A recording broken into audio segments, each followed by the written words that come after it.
ಮುಂದುವರಿತಾ ಇದ್ದಾರೆ. ಜೊತೆಗೆ ಕಾಂಗ್ರೆಸ್ ಬೀಟ್ನ ರಿಪೋರ್ಟರ್ ಮಾರುತೇಶ್ ಕೂಡ ನಮ್ಮನ್ನು ಜಾಯ್ನ್ ಆಗಿದ್ದಾರೆ. ಮಾರುತೇಶ್, ಸಿದ್ದರಾಮಯ್ಯ ಬಣದ ಶಾಸಕರ ಪ್ರವಾಸ ಅನ್ನುವ ಆ್ಯಂಗಲ್ಗೆ ಟ್ರ್ಯಾಕ್ಷನ್ ಸಿಗ್ತಿಲ್ವಾ ಅಂತ, ನಾಯಕತ್ವ ಬದಲಾವಣೆಯ ಸಂದರ್ಭದಲ್ಲಿ ಇವರು ಫಾರಿನ್ಗೆ ಹೋಗಿ ಏನು ಮಾಡ್ತಾರೆ ಅನ್ನೋ ಪ್ರಶ್ನೆ ಬರ್ತಾ ಇದೆ. ಅಲ್ಲ, ಈಗ ಶಾಸಕರು ವಿದೇಶ ಪ್ರವಾಸಕ್ಕೆ ಹೋಗೋದ್ರಿಂದ ನಾಯಕತ್ವ ಬದಲಾವಣೆ ವಿಚಾರದಲ್ಲಿ ಯಾವುದೇ ಬದಲಾವಣೆಗಳಾಗೋದಿಲ್ಲ ಅಥವಾ ಏನು ಆಗೋದಿಲ್ಲ ಅನ್ನೋದು ಸ್ಪಷ್ಟ.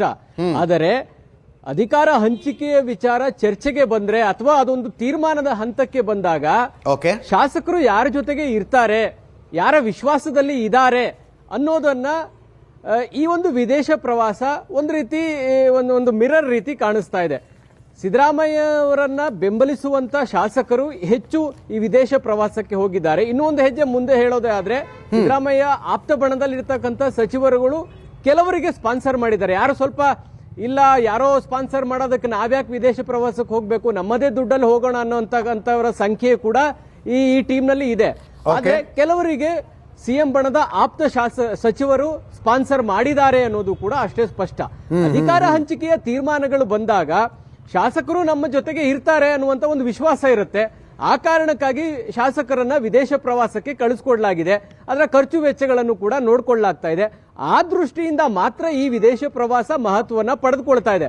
ಅಥವಾ ವಿದೇಶ ಪ್ರವಾಸಕ್ಕೆ ಹೋಗಿದ ಕೂಡಲೇ ಏನು ಮಾಡಕ್ಕಾಗಲ್ಲ. ಸತೀಶ್ ಜಾರಕಿಹೊಳಿ ಹೇಳ್ತಾ ಇದ್ರು, ವಿದೇಶ ಪ್ರವಾಸದಲ್ಲಿದ್ರು ಇಲ್ಲೇ ಬಂದು ಕೈ ಎತ್ತಬೇಕು, ಪಕ್ಕದ ರಾಜ್ಯಕ್ಕೆ ಹೋಗಿದ್ರು ಇಲ್ಲೇ ಬಂದು ಕೈ ಎತ್ತಬೇಕು, ಅವರನ್ನು ಹೋಗಿದ ತಕ್ಷಣ ಏನೋ ಬದಲಾವಣೆ ಆಗುತ್ತೆ ಅಂತ ಇಲ್ಲ.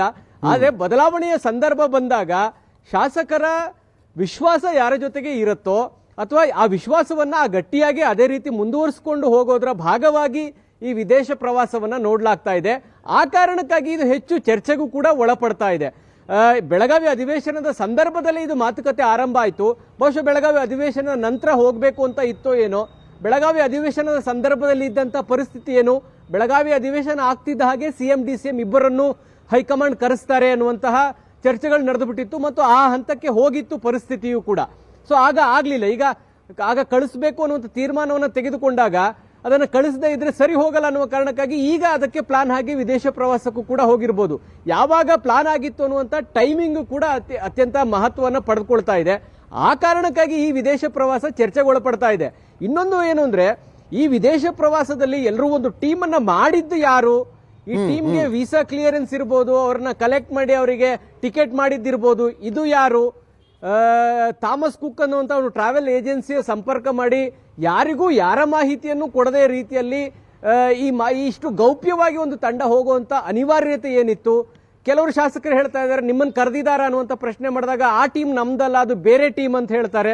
ಅಂದ್ರೆ ಒಂದು ಟೀಮ್ ಆಗಿ ಹೋಗ್ತಾ ಇದ್ದಾರೆ ಅನ್ನುವಂಥದ್ದು ಕೂಡ ಈ ವಿದೇಶ ಪ್ರವಾಸದಲ್ಲಿ ಅಷ್ಟೇ ಸ್ಪಷ್ಟವಾಗಿ ಕಾಣ್ತಾ ಇದೆ. ಆ ಕಾರಣಕ್ಕಾಗಿ ಈ ವಿದೇಶ ಪ್ರವಾಸ ಇಂಪಾರ್ಟೆನ್ಸ್ ಅನ್ನು ಪಡ್ಕೊಳ್ತಾ ಇದೆ ವಿನಃ ಅವರು ಹೋಗಿದ ಕೂಡಲೇ ನಾಯಕತ್ವದ ಬದಲಾವಣೆದಾಗ್ಲಿ ಅಧಿಕಾರ ಹಂಚಿಕೆಯಲ್ಲಾಗ್ಲಿ ಏನು ವ್ಯತ್ಯಾಸ ಕಾಣೋದಿಲ್ಲ.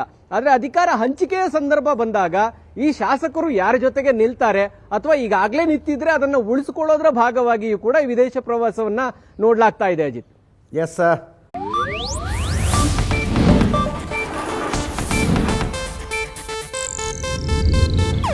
ಇದು ಏಷ್ಯಾನೆಟ್ ನ್ಯೂಸ್ ನೆಟ್ವರ್ಕ್ ಪ್ರಸ್ತುತಿ.